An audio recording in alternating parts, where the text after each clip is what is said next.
بسم الله الرحمن الرحيم. قد أفلح المؤمنون الذين هم في صلاتهم خاشعون والذين هم عن اللغو معرضون والذين هم للزكاة فاعلون والذين هم لفروجهم حافظون إلا على أزواجهم أو ما ملكت أيمانهم فإنهم غير ملومين فمن ابتغى وراء ذلك فأولئك هم العادون والذين هم لأماناتهم وعهدهم راعون والذين هم على صلواتهم يحافظون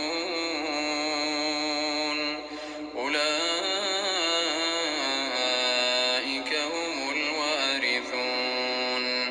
الذين يرثون الفردوس هم فيها خالدون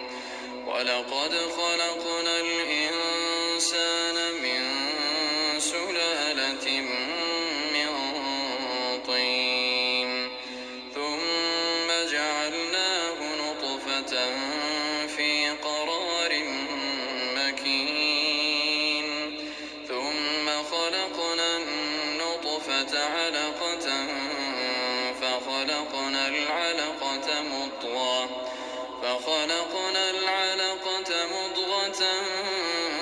فخلقنا المضغة عظاما فكسونا العظام لحما ثم أنشأناه خلقا آخر فتبارك الله أحسن الخالقين ثم إنكم بعد ذلك لميتون ثم إنكم يوم القيامة تبعثون ولقد خلقنا فوقكم 7 طرائق وما كنا عن الخلق غافلين وأنزلنا من السماء ماء بقدر فأسكناه في الأرض وإنا على ذهاب به لقادرون فأنشأنا لكم به جنات من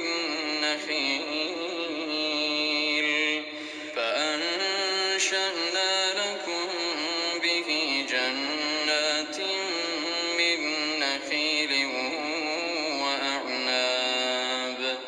وأعناب لكم فيها فواكه كثيرة ومنها تأكلون وشجرة تخرج من طور سيناء تنبت بالدهن وصبغ للآكلين وإن لكم في الأنعام لعبرة نسقيكم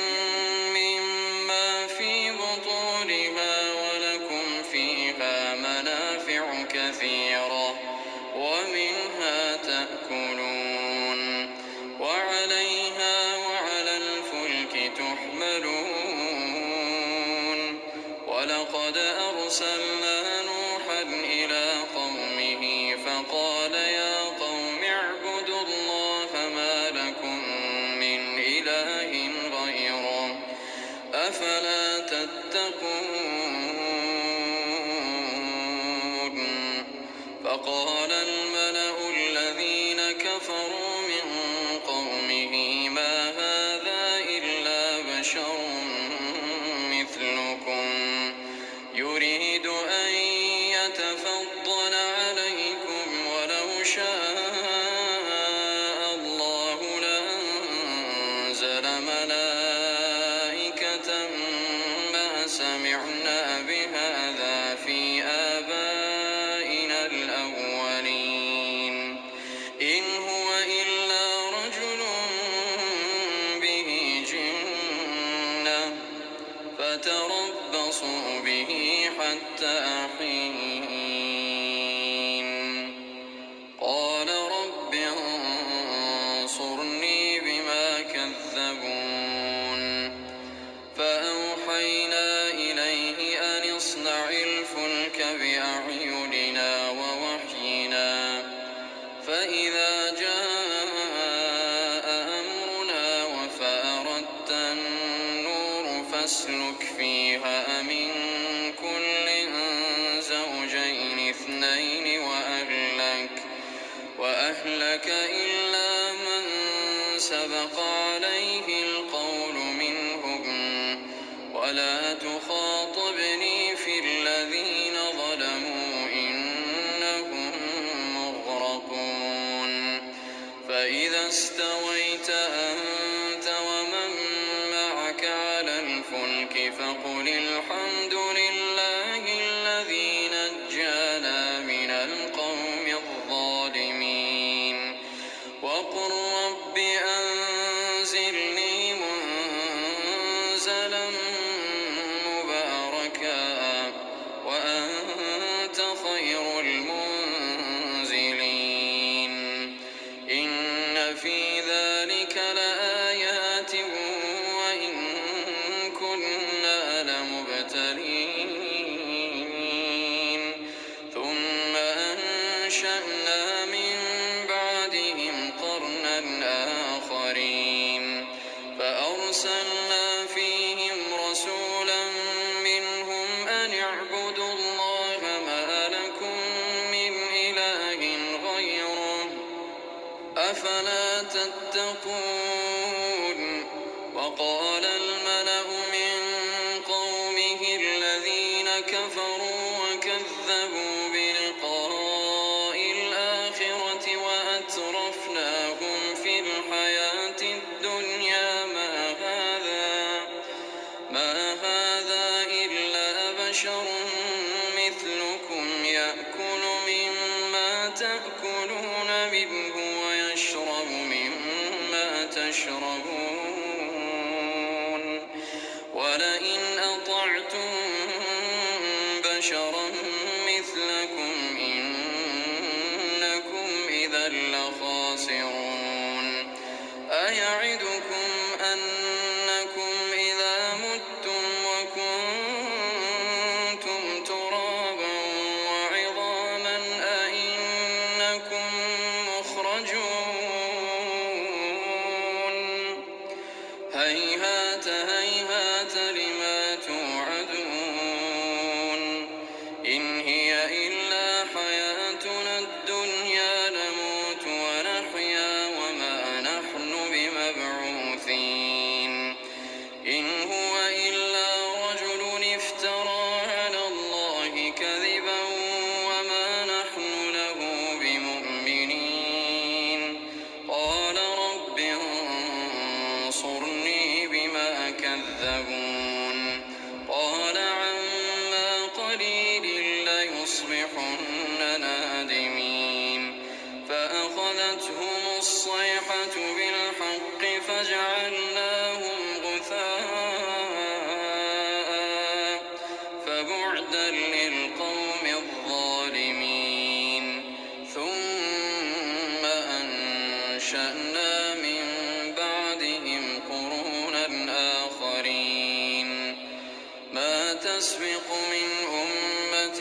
أجلها وما يستأخرون ثم أرسلنا رسلنا تترى كلما جاء أمة رسولها كذبوه فأتبعنا بعضهم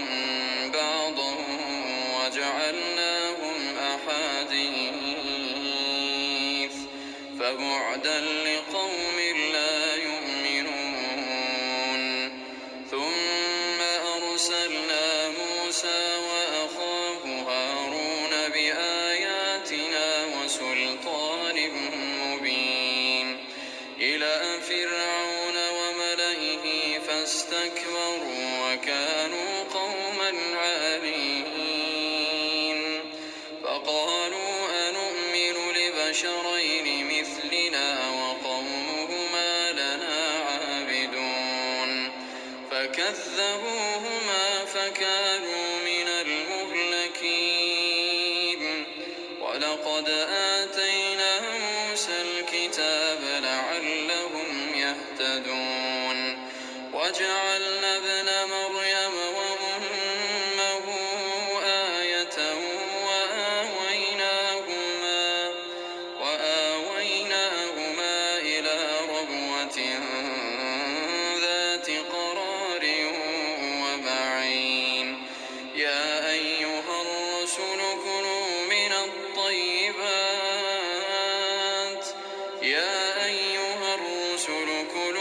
الطيبات واعملوا صالحا إني بما تعملون عليم وإن هذه أمتكم أمة واحدة وأنا ربكم فاتقون فتقطعوا أمرهم بينهم زبرا كل حزب بما لديهم فرحون فذرهم في غمرتهم حتى حين أيحسبون أن ما نمدهم به من مال وبنين نسارع لهم في الخيرات بل لا يشعرون إن الذين هم من خشية ربهم مشفقون والذين هم بآيات ربهم يؤمنون والذين هم بربهم لا يشركون والذين يؤتون ما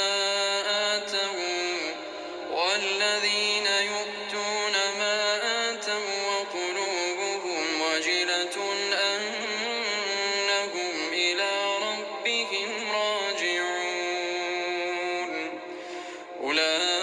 أولئك يسارعون في الخيرات وهم لها سابقون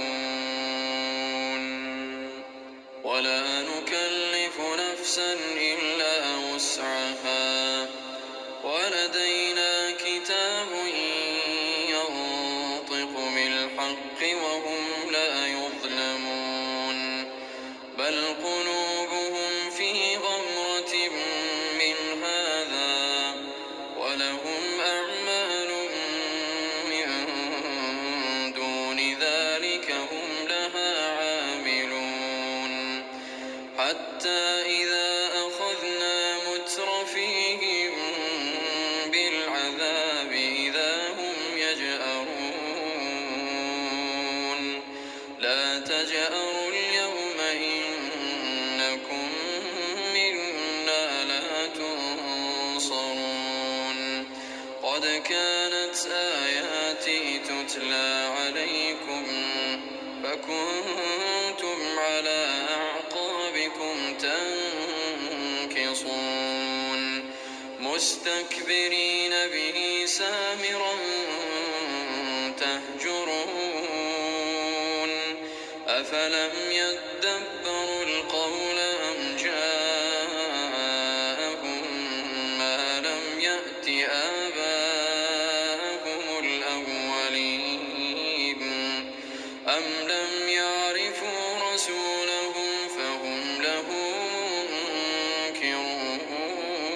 منكرون أم يقولون به جنة بل جاءهم بالحق وأكثرهم للحق كارهون ولو اتبع الحق أهواءهم فسدت السماوات والأرض ومن فيهن بل أتيناهم بذكرهم فهم عن ذكرهم معرضون أم تسألهم خرجا فخراج ربك خير وهو خير الرازقين وإنك لتدعوهم إلى صراط مستقيم وإن الذين لا يؤمنون بالآخرة عن الصراط لناكبون ولو رحمناهم وكشفنا ما بهم من ضر للجوا في طغيانهم يعمهون ولقد أخذناهم بالعذاب فما استكانوا لربهم وما يتضرعون حتى إذا فتحنا عليهم بابا ذا عذاب شديد إذا هم فيه مبلسون وهو الذي أنشأ لكم السمع والأبصار والأفئدة قليلا ما تشكرون وهو الذي ذرأكم في الأرض وإليه تحشرون وهو الذي يحيي ويميت وله اختلاف الليل والنهار أفلا تعقلون بل قالوا مثل ما قال الأولون قالوا أإذا متنا وكنا ترابا وعظاما أإنا لمبعوثون لقد وعدنا نحن وآباؤنا هذا من قبل لقد وعدنا نحن وآباؤنا هذا من قبل إن هذا إلا أساطير الأولين قل لمن الأرض ومن فيها إن كنتم تعلمون سيقولون لله قل أفلا تذكرون قل من رب السماوات السبع ورب العرش العظيم سيقولون لله قل أفلا تتقون قل من بيده ملكوت كل شيء وهو يجير ولا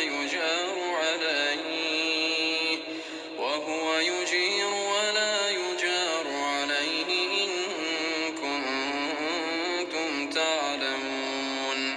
سيقولون لله قل فأنا تسحرون بل أتيناهم بالحق وإنهم لكاذبون ما اتخذ الله من ولد وما كان معه من إله إذا لذهب كل إله بما خلق ولعلى بعضهم على بعض سبحان الله عما يصفون عالم الغيب والشهادة فتعالى عما يشركون قل رب إما تريني ما يوعدون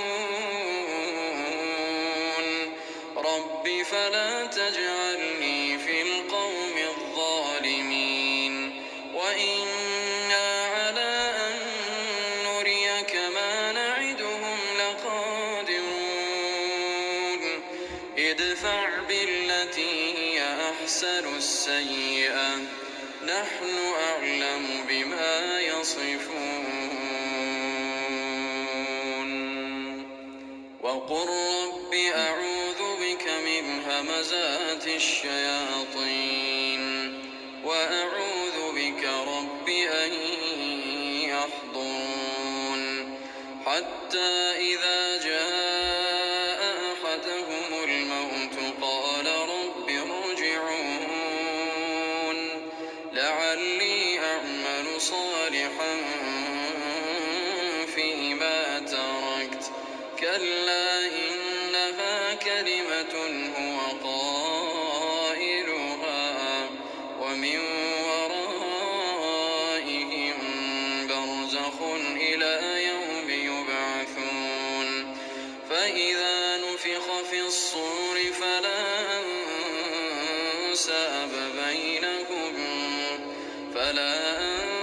أنساب بينهم يومئذ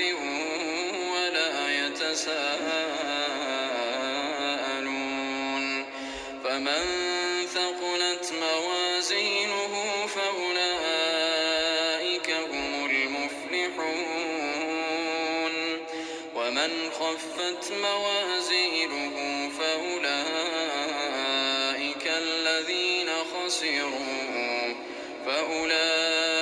الذين خسروا أنفسهم في جهنم خالدون تلفح وجوههم النار وهم فيها كالحون ألم تكن آياتي تتلى عليكم فكنتم بها تكذبون قالوا ربنا غلبت علينا شقوتنا وكنا قوما ضالين ربنا أخرجنا منها فإن عدنا فإنا ظالمون قال اخسئوا فيها ولا تكلمون إنه كان فريق من عبادي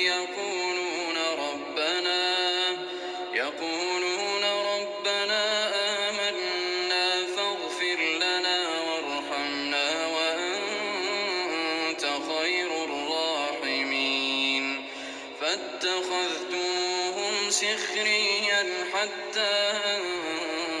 أنسوكم ذكري وكنتم منهم تضحكون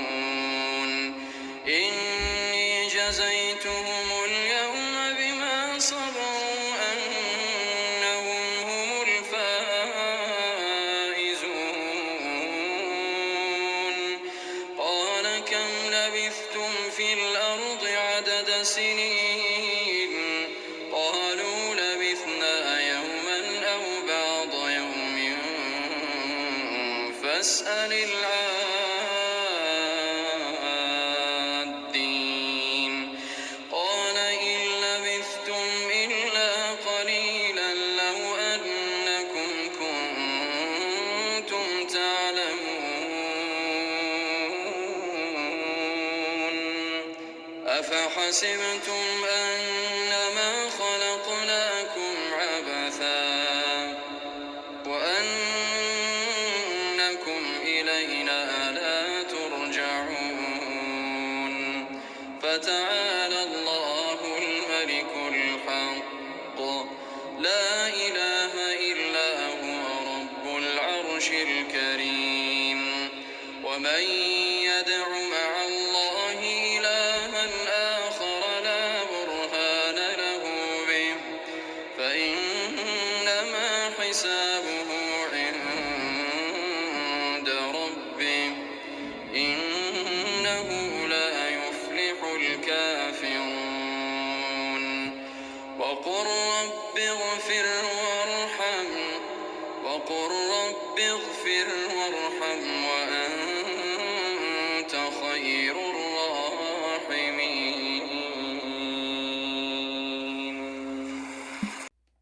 بسم الله الرحمن الرحيم سورة أنزلناها وفرضناها وأنزلنا فيها آيات بينات لعلكم تذكرون الزانية والزاني فاجلدوا كل واحد منهما 100 جلدة ولا تأخذكم بهما رأفة في دين الله إن كنتم تؤمنون بالله واليوم الآخر وليشهد عذابهما طائفة من المؤمنين الزاني لا ينكح إلا زانية أو مشركة والزانية لا ينكحها إلا زان أو مشرك وحرم ذلك على المؤمنين والذين يرمون المحصنات ثم لم يأتوا ب4 شهداء فاجلدوهم 80 جلدة ولا تقبلوا لهم شهادة أبدا وأولئك هم الفاسقون إلا الذين تابوا من بعد ذلك وأصلحوا فإن الله غفور رحيم والذين يرمون أزواجهم ولم يكن لهم شهداء إلا أنفسهم فشهادة أحدهم 4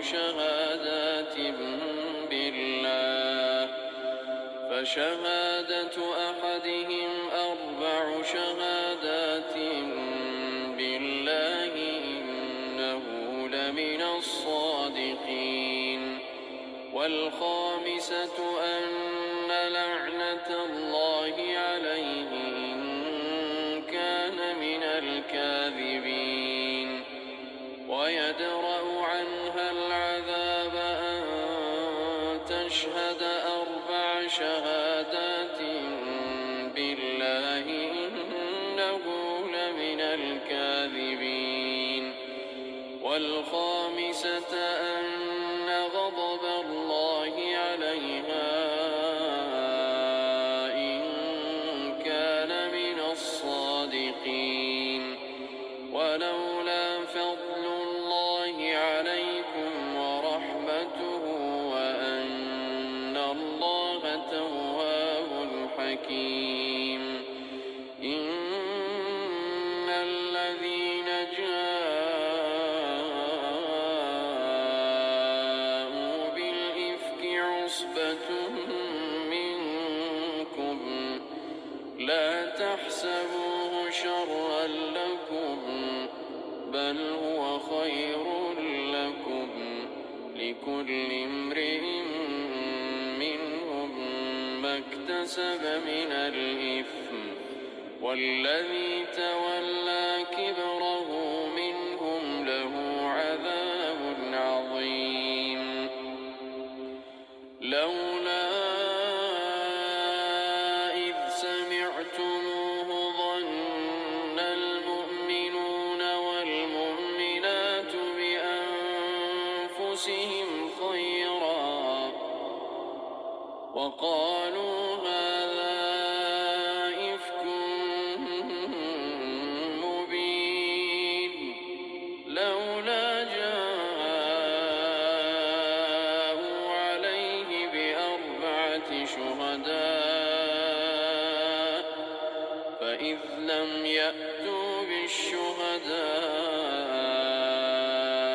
فأولئك عند الله هم الكاذبون ولولا فضل الله عليكم ورحمته في الدنيا لكم فيما أفضتم فيه عذاب عظيم إذ تلقونه بألسنتكم وتقولون بأفواهكم ما ليس لكم به علم وتحسبونه هينا وهو عند الله عظيم ولولا إذ سمعتموه قلتم ما يكون لنا أن نتكلم بهذا سبحانك هذا بهتان عظيم يعظكم الله أن تعودوا لمثله أبدا إن كنتم مؤمنين ويبين الله لكم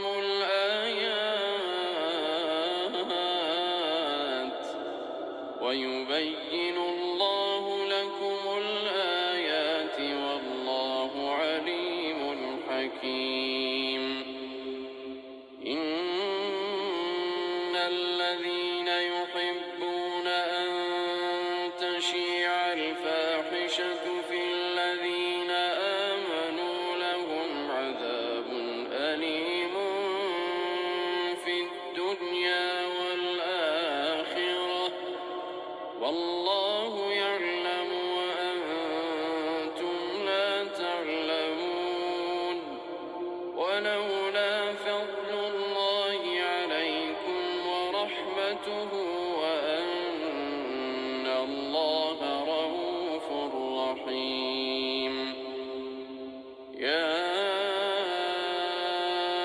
أيها الذين آمنوا لا تتبعوا خطوات الشيطان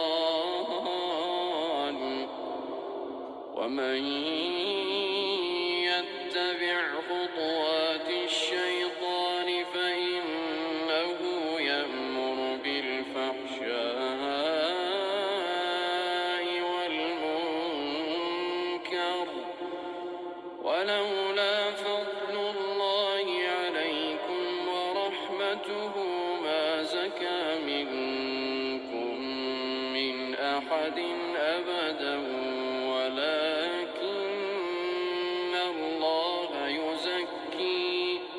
ولكن الله يزكي من يشاء والله سميع عليم ولا يأتل أولو الفضل منكم والسعة أن يؤتوا أولي القربى والمساكين والمهاجرين ولا يأتل أولو الفضل منكم والسعة أن يؤتوا أولي القربى والمساكين والمهاجرين في سبيل الله وليعفوا وليصفحوا ألا تحبون أن يغفر الله لكم والله غفور رحيم إن الذين يرمون المحصنات الغافلات المؤمنات لعنوا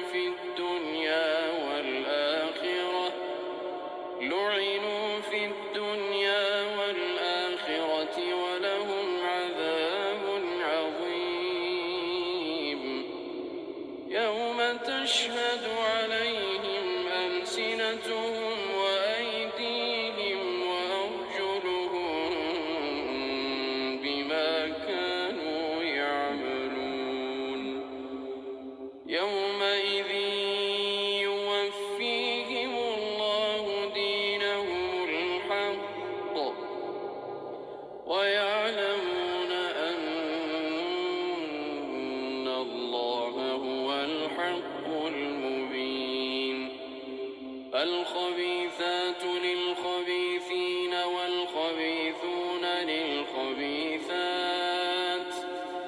والطيبات للطيبين والطيبون للطيبات أولئك مبرؤون مما يقولون لهم مغفرة ورزق كريم. يا أيها الذين آمنوا لا تدخلوا بيوتا غير بيوتكم حتى تستأنسوا وتسلموا على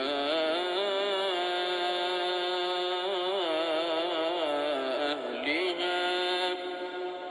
ذلكم خير لكم لعلكم تذكرون. فإن لم تجدوا فيها أحدا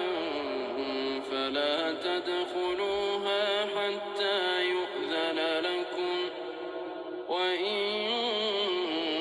قيل لكم ارجعوا فارجعوا هو أزكى لكم، والله بما تعملون عليم. ليس عليكم جناح أن تدخلوا بيوتا غير مسكونة فيها متاع لكم،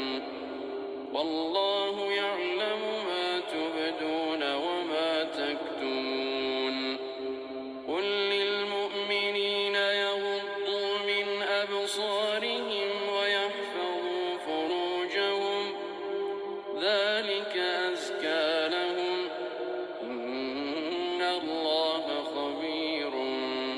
بما يصنعون. وقل للمؤمنات يغضضن من أبصارهن ويحفظن فروجهن ولا يبدين زينتهن إلا ما ظهر منها، وليضربن بخمرهن على جيوبهن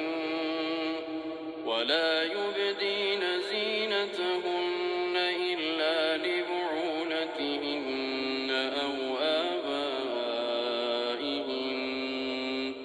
أو آباء بعولتهن أو أبنائهن أو أبناء بعولتهن أو إخوانهن أو بني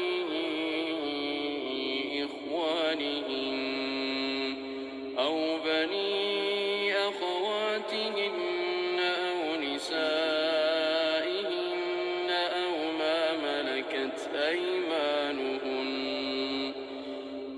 أو التابعين غير أولي الإربة من الرجال أو الطفل الذين لم يظهروا على عورات النساء، ولا يضربن بأرجلهن ليعلم ما يخفين من زينتهن. وتوبوا إلى الله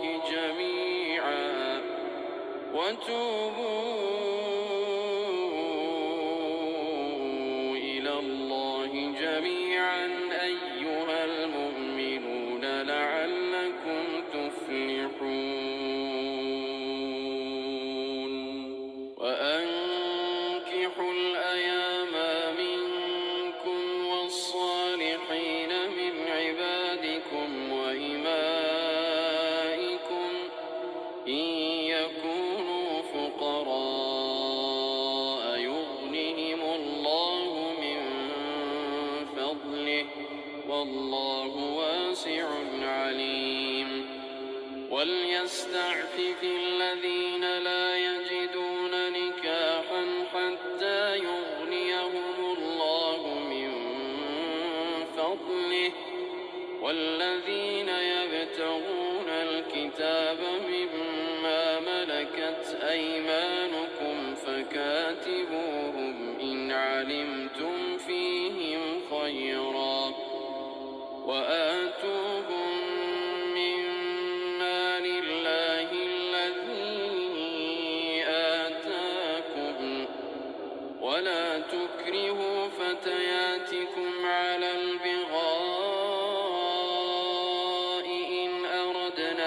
تحصنا لتبتغوا عرض الحياة الدنيا ومن يكرههن فإن الله من بعد إكراههن غفور رحيم. ولقد أنزلنا إليكم آيات مبينات ومثلا من الذين خلوا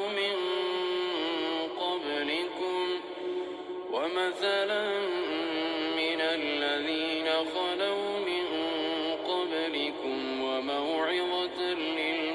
للمتقين. الله نور السماوات والأرض، مثل نوره كمشكاة فيها المصباح في زجاجة، الزجاجة كأنها كوكب دري يوقد من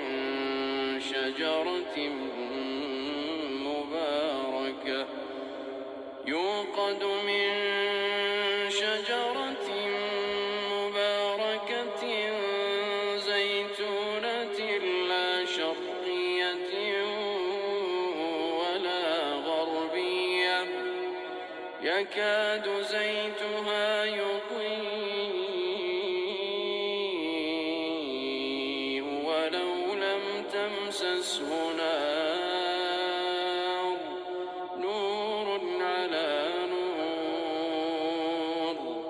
يهدي الله لنوره من يشاء ويضرب الله الأمثال للناس والله بكل شيء عليم. في بيوت أذن الله أن ترفع ويذكر فيها اسمه يسبح له فيها بالغدو والآصال، رجال لا تلهيهم تجارة ولا بيع عن ذكر الله وإقام الصلاة وإيتاء الزكاة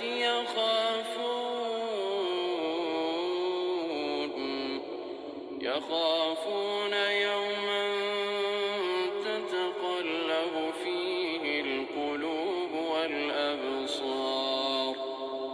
ليجزيهم الله أحسن ما عملوا ويزيدهم من فضله، والله يرزق من يشاء بغير حساب. والذين كفروا أعمالهم كسراب بقيعة يحسبه الظمآن ماء حتى إذا جاءه لم يجده شيئا ووجد الله عنده فوفاه حسابه، والله سريع الحساب. أو كظلمات في بحر لجي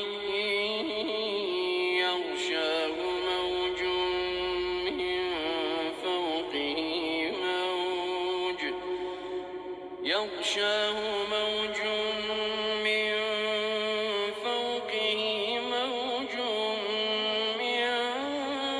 فوقه سحاب،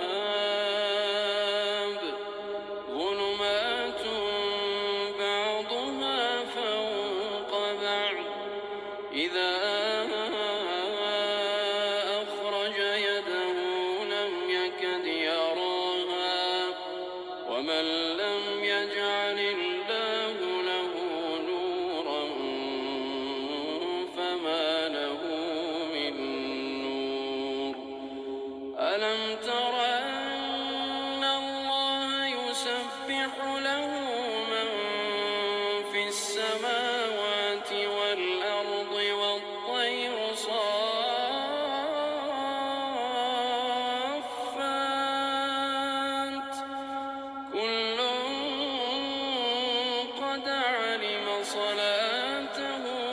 تسبيحه والله عليم بما يفعلون ولله ملك السماوات والأرض وإلى الله المصير ألم تر أن الله يزجي سحابا ثم يؤلف بينه ثم يجعله ركاما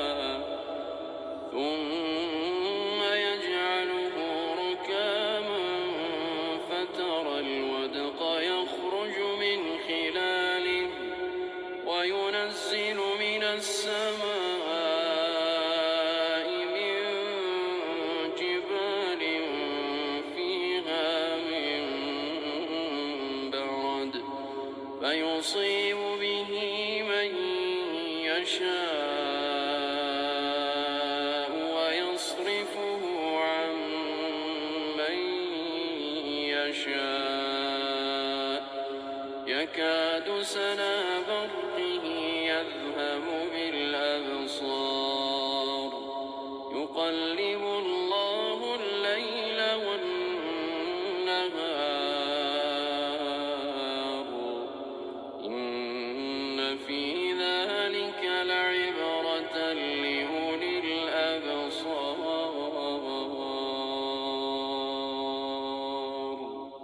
والله خلق كل دابة من ماء فمنهم من يمشي على بطنه ومنهم من يمشي على رجلين ومنهم من يمشي على أربع يخلق الله ما يشاء إن الله على كل شيء قدير لقد أنزلنا آيات مبينات والله يهدي من يشاء إلى صراط مستقيم ويقولون آمنا بالله وبالرسول وأطعنا ثم يتولى فريق منهم من بعد ذلك وما أولئك بالمؤمنين وإذا دعوا إلى الله ورسوله ليحكم بينهم إذا فريق منهم معرضون وإن يكن لهم الحق يأتوا إليه مذعنين أفي قلوبهم مرض أم ارتابوا أم يخافون أن يحيف الله عليهم ورسوله بل أولئك هم الظالمون إنما كان قول المؤمنين إذا دعوا إلى الله ورسوله ليحكم بينهم أن يقولوا سمعنا وأطعنا وأولئك هم المفلحون ومن يطع الله ورسوله ويخشى الله ويتقه فأولئك هم الفائزون وأقسموا بالله جهد أيمانهم لئن أمرتهم ليخرجن قل لا تقسموا طاعة معروف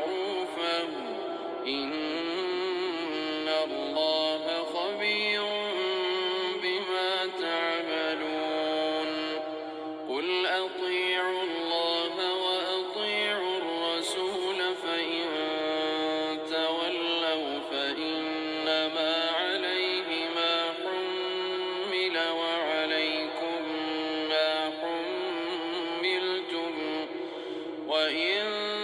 تطيعوه تهتدوا وما على الرسول إلا البلاغ المبين وعد الله الذين آمنوا منكم وعملوا الصالحات ليستخلفنهم في الأرض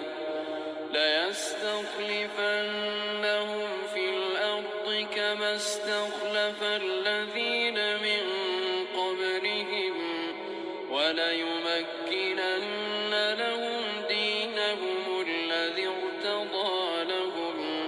وليبدلنهم من بعد خوفهم أمنا يعبدونني لا يشركون بي شيئا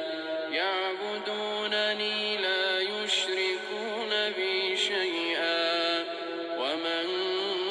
كفر بعد ذلك فأولئك هم الفاسقون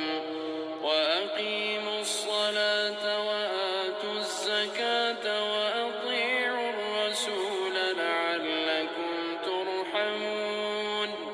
لا تحسبن الذين كفروا معجزين في الأرض ومأواهم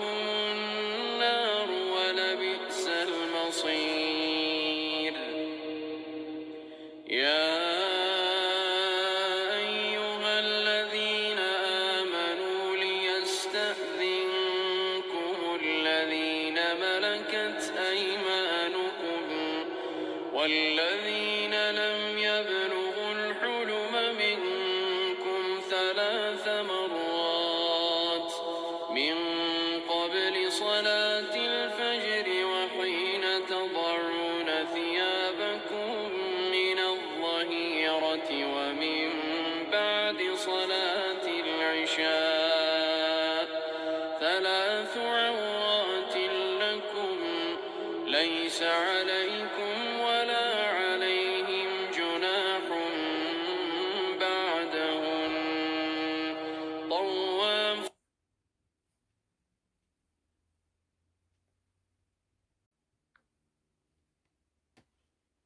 يا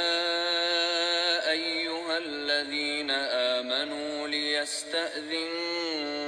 الذين ملكت أيمانكم والذين لم يبلغوا الحلم منكم 3 مرات من قبل صلاة الفجر وحين تضعون ثيابكم من الظهيرة ومن بعد صلاة العشاء 3 عورات لكم ليس عليكم ولا عليهم جناح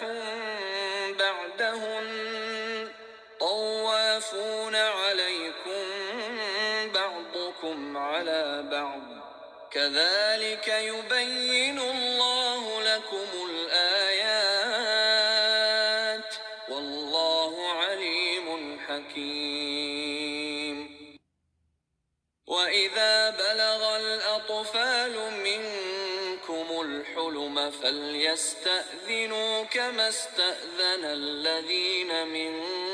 قبلهم كذلك يبين الله لكم آياته والله عليم حكيم والقواعد من النساء اللاتي لا يرجون نكاحا فليس عليهن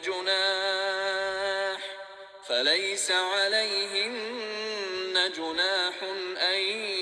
يضعن ثيابهن غير متبرجات بزينة وأن يستعففن خير لهن والله سميع عليم ليس على الأعمى حرج ولا على الأعرج حرج ولا على المريض حرج ولا على أنفسكم ولا على أنفسكم أن تأكلوا من بيوتكم أو بيوت آبائكم أو بيوت أمهاتكم أو بيوت إخوانكم أو بيوت أخواتكم أو بيوت أعمامكم أو بيوت عماتكم أو بيوت أخوالكم أو بيوت خالاتكم أو ما ملكتم مفاتحه أو صديقكم. ليس عليكم جناح أن تأكلوا جميعا أو أشتاتا، فإذا دخلتم بيوتا فسلموا على أنفسكم تحية من عند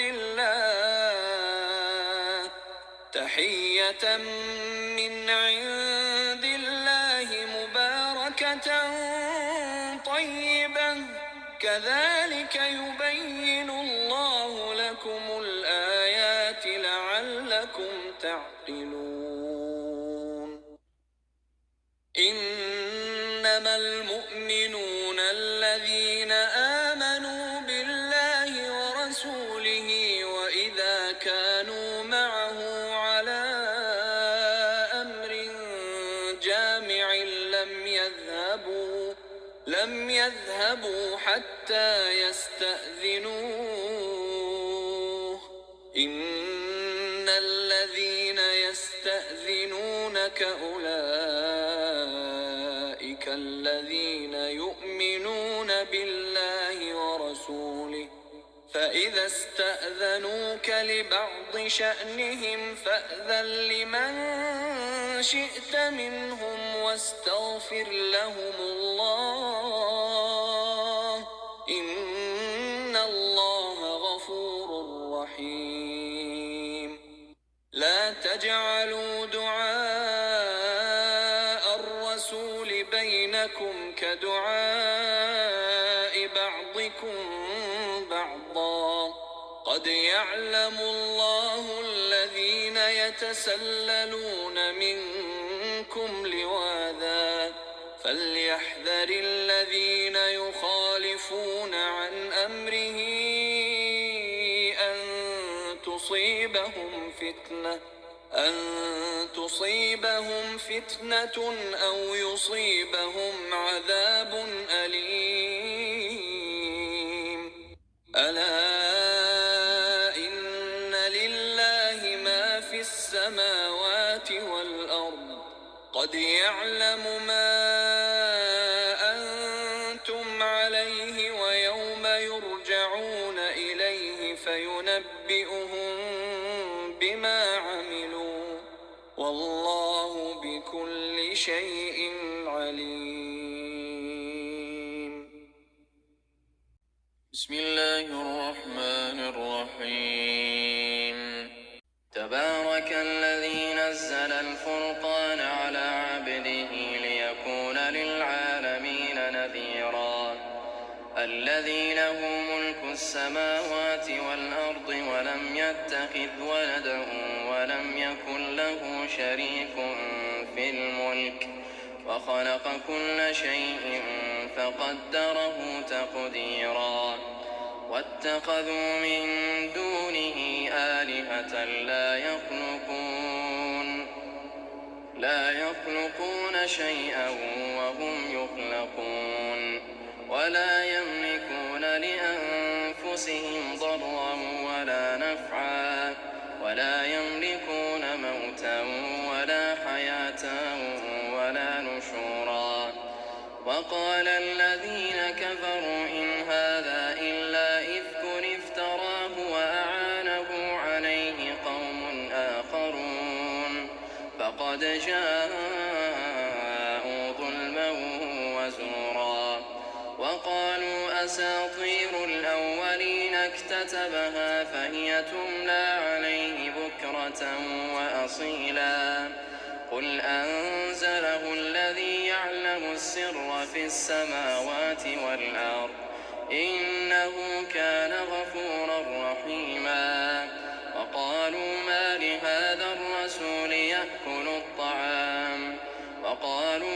لهذا الرسول يأكل الطعام ويمشي في الأسواق لولا أنزل إليه ملك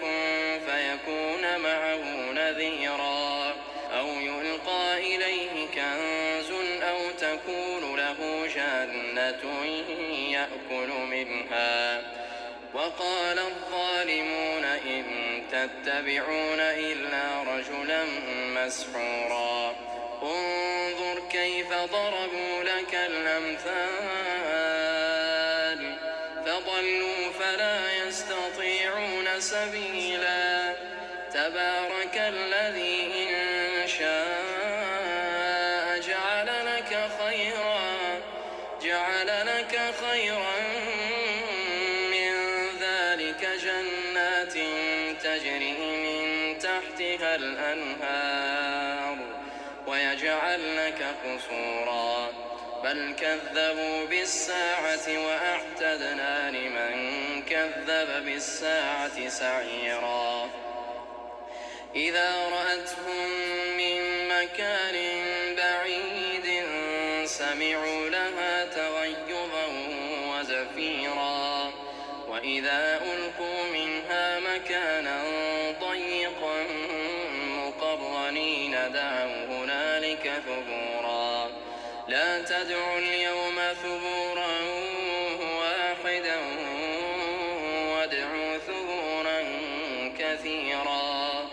قل أذلك خير أم جنة الخلد التي وعد المتقون كانت لهم جزاء ومصيرا لهم فيها ما يشاءون خالدين كان على ربك وعدا مسئولا ويوم يحشرهم وما يعبدون من دون الله فيقول أأنتم أضللتم عبادي هؤلاء أم هم ضلوا السبيل قالوا سبحانك ما كان ينبغي لنا أن نتخذ من دونك من أولياء ولكن متعتهم وآباءهم حتى نسوا الذكر وكانوا قوما بورا فقد كذبوكم